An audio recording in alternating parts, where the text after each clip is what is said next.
ঘুরে আসলাম viral 300 fit নীলাবাজার থেকে। আর নীলাবাজারে যে হাঁস খেলাম নাকি বাস খেলাম ওইটাই শেয়ার করবো আজকের ভিডিওতে। তো চলো শুরু করা যাক আজকের ভিডিও। আসসালামু আলাইকুম এভরিওয়ান, কি অবস্থা সবার, কেমন আছে সবাই?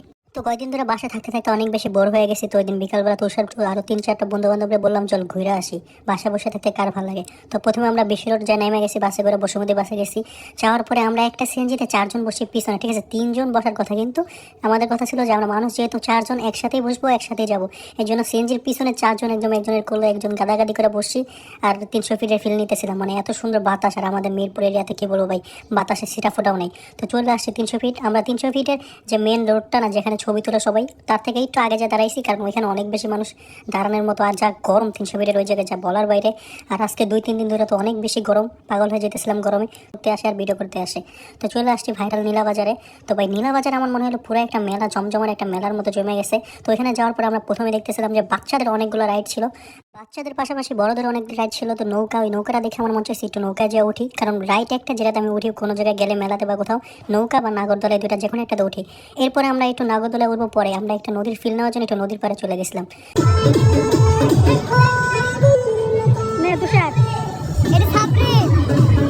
তো এখানে ঘোরাঘুরি শেষ করে আমরা চলে গেছি নৌকাতে ওঠার জন্য। তো নৌকাতে জনপ্রতি 50 টাকা করে 4টা টিকিট কেটে আমরা নৌকায় উঠে বসে গেছি। তো ওইটা কথা বলতেছিলাম যে তুষার ভয় পাইস না মামা, ঠিক আছে?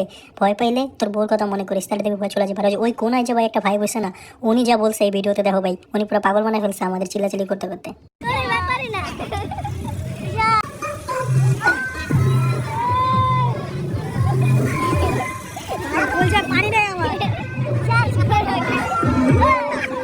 আমাদের পরে আপুরে উঠছিল নৌকাটাতে, ঠিক আছে? আমাদের যতটা জোরে দেওয়া হয়েছে তারা 1% মনে হয় জোরে দেওয়া হয় না, কিন্তু এদের অবস্থা দেখে আমরা দাঁড়া দাঁড়া হাসতে হাসতে শেষ।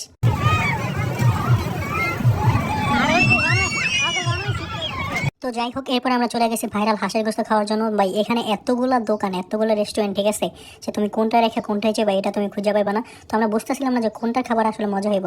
তো রিক্স নিয়ে একটাতে আমরা ঢুকে গেছি, যে এটা দেখতেছো এটাতে আমরা ঢুকে গেছি, কোনো নাম খেয়াল করি নাই। এটাতে কোনো রকম নাম দেওয়া ছিল না যে এটার নাম কি।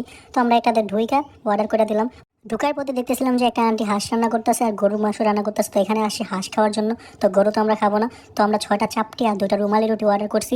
যে আগে খায়া দেখি, একটাই হাঁস আমরা অর্ডার করছি 250 টাকা নাকি, এক বাটি হাঁস 5 পিস থাকে। যে 4জন যেহেতু মিলামিশা খাবো, আগে একটাই খায়া দেখি, যদি ভালো হয় তাহলে অন্য কিছু খাবো। তো বসেছিলাম, বেশিক্ষণ ওয়েট করা লাগে না, 10-15 মিনিটের ভিতরেই দিয়ে গেছে 6টা চাপটি। আর এই হইতেছে হাঁস, মানে হাঁসের বড় বড় 4টা পিস থাকে। আর চামড়া গুলা টুইলা এইসব টুকটাক দেয় ভাই, আমি বুঝলাম না। হাড্ডি বেশি দেয়, গোসের পরিমাণ খুবই কম দেয়। এটা এক প্রকার স্ক্যামই আমার মনে হয়। হাঁস খাইতে যে আমার মতো একটা সিঙ্গেল বিড়ালের সাথে দেখা হয়ে গেছে, যে আমারও বউ নাই ওরও বউ নাই, এই জন্য আমার মনের দুঃখে বসে বসে নদী দেখতেছে। আমি বলতেছিলাম যে তুই কষ্ট পাইস না ভাই, তোরও বউ নাই আমারও বউ নাই, দুজন মিলাই নদী দেখি। তো এরপরে আমরা খাওয়া দাওয়া শুরু করে দিলাম ভাই। মানে হাঁসের গোষ্ঠটা রান্নাটা ঠিকঠাকই ছিল, মজাই হয়েছে রান্না, কিন্তু 250 টাকা পিস হিসাবে, মানে শুধুমাত্র হাড্ডি মনে হয় বেশি দিয়ে রাখছে, এক পিস সলিড গোষ্ঠ ছাড়া, ঠিক আছে? কিন্তু রান্না যা কথা যদি বলি, রান্না ভালোই হয়েছে, যে সবাই মিলে খাইতেছি ভাই। আমার মতে যে একা একা যে কোনো কিছু খাওয়ার থেকে, ঠিক আছে, একটা জায়গায় একটা খাবার রাখা 4-5 জন মানুষ একসাথে একটু একটু করে নিয়ে, মানে দুষ্টামি করতে করতে খাওয়ার যে একটা মজা পাই বন্ধু বান্ধব মিলে, ওইটা বলার বাইরে। তুমি গার্লফ্রেন্ড নিয়ে যাও আর বউ নিয়ে যাও, ওই মজাটা পাইবা না, ঠিক আছে? বন্ধু বান্ধব যায় যে মজাটা করা যায়, ঠিক আছে, ওটা ফ্যামিলি গার্লফ্রেন্ড, ঠিক আছে, ফ্যামিলি গার্লফ্রেন্ড এগুলোর মজা আলাদা, কিন্তু বন্ধু বান্ধবের যে মজাটা পাই, ওই মজাটা তুমি একা একা যা করতে পারবা না, বা গার্লফ্রেন্ডের সাথে যা করতে পারবা না, ওটা তোমার শুধুমাত্র বন্ধু বান্ধবের সাথে যা করা লাগবে। হাঁস রান্নার কথা কি বলবো ভাই, রান্না ঠিকঠাকই ছিল, কিন্তু আমাদের কিছুটা খায়া পেট ভরে গেছে, যেহেতু আমরা চাপটি একটু বেশি বেশি করে নিয়েছিলাম। আর এই জায়গায় রান্না ভাই, ঠিক আছে, দেখলামই তো, মানে 5 পিস হাঁসের মাংসে 4 পিসে থাকে হাড্ডি। তো এর জন্য আমরা অর্ডার করিনি। তো ভাবছিলাম মাছ খাবো, কিন্তু পরে আর মাছ খাইনি ভাই। হাঁস খাই আমাদের এক একটার অবস্থা পুরো আগুনের মতো গরম হয়ে গেছে। আর নীলাবাজার ভাই দিনের থেকে রাতে বেশি সুন্দর, এই জন্যই বুঝতেছিলাম যে যে আমরা দিনে এসে মনে ভুল করছি, এখানে ম্যাক্সিমাম মানুষ রাতেই আসে।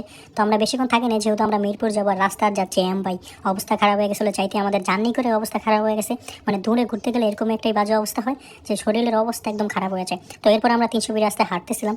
প্রথমে আমরা গেছিলাম রিক্সায়, কিন্তু আমরা দেখলাম যে মোটামুটি কাছাকাছি 300 ফিট থেকে নীলাবাজার, যেহেতু প্রথমবার গেছি। তো আমরা কিছুক্ষণ হাঁটাহাঁটি করার পরে একটা রিক্সা নিয়ে চলে গেছি। আর রিক্সাওয়ালা মামা তো পুরো রকেট চালাইতেছিল, যেটা বলার বাইরে। তো আমরা ফিল নিতেছিলাম একটা আশেপাশে, যে রাতের 300 ফিট কেমন হয়। ম্যাক্সিমাম মানুষ রাতেই 300 ফিট ঘুরতে আসে, কারণ 300 ফিটের আসল মজাই ভাই রাতে। আপনি নীলাবাজারে যদি হাঁস খাইতে চান, দুপুরে বা দিনে যাওয়ার থেকে রাতে যাবেন, রাতে একটু ঠান্ডা থাকে। আর দিনের বেলা হাঁস খাই ভাই, এমনিতেই যা গরম কদিন ধরে, শরীর আরও বেশি গরম হয়ে যায়। তো যাই হোক, আমরা 300 ফিট রাস্তার ফিল নিতেছিলাম। তো আজকের ভিডিও এই পর্যন্ত। যদি ভিডিওটা ভালো লাগে একটা লাইক করে দিও, আর পেজটা ফলো করে দিও। আল্লাহ হাফেজ।